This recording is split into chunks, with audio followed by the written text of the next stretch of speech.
मुलींना खूप 3-3, 4-4 महिने गॅदरिंगच्या स्टेजवर नाचायचा सराव करतील पोरी, पण ज्ञानेश्वरी मात्र वाचावी वाटणार नाही.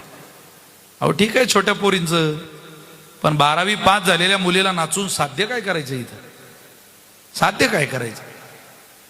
म्हटलं पाहिजे ज्या मुलीला एखादा कॉलेज लेवलचा टीचर म्हणतोय की तुला नाचायचंय, त्यावेळेला तिनं म्हणावं, सर मी इज्जतदार कुळातली पोरगी आहे, राष्ट्रमाता राजमाता जिजाऊ सांगा समाजाला पटवून देईल, देश धर्म पर मिटने वाला शेर शिवा का छावा था, महापराक्रमी परमप्रतापी एक ही शंभू राजा था, शंभू राजा समाजाला पटवून देईल.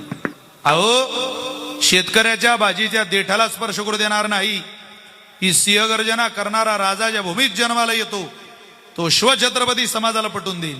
पण तमाशातली बाई जसं स्टेजवर नाचून लोकांचं मनोरंजन करू शकते तशी मी नाचणार नाही सर. 16 वर्षाची एक प्रतिभा नावाची पोरगी साडी नेसून मजल दर मजल मुक्काम दर मुक्काम प्रवास करते आपल्या आयुष्याचा.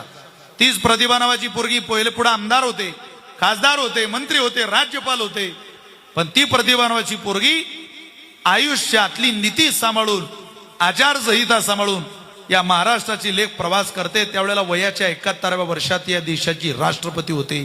मी त्या प्रतिभाताई पाटलांची मुलगी आहे. साडी नेसून लोकांचं मनोरंजन करू शकत नाही, साडी नेसून या राज्याची संस्कृती मी सांभाळू शकते. तुमच्या मनोरंजनाची अपेक्षा माझ्याकडून करू नका. असं ज्या दिवशी महाराष्ट्रातली एखादी पोरगी म्हणेल त्या दिवशी मला वाटत नाही महाराज की कॉलेज लेवलच्या मुलीला कोणी म्हणेल की तुला गॅदरिंग मध्ये डान्स करायचा आहे आणि तुला या कॉलेजच्या मुलींचं या सगळ्या स्टॉपचं मनोरंजन करायचं आहे का? लाज नाही म्हणून. लाज हा धर्म बाळगलाच पाहिजे. नारी लज्जया स्त्रीचा धर्म आहे तो.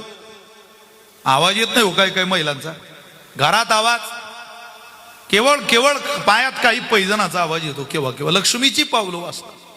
नारीला लाज हा धर्म आहे. ज्या घरातल्या महिनेला लाज सोडली तिचं घर उद्ध्वस्त झालं समजा.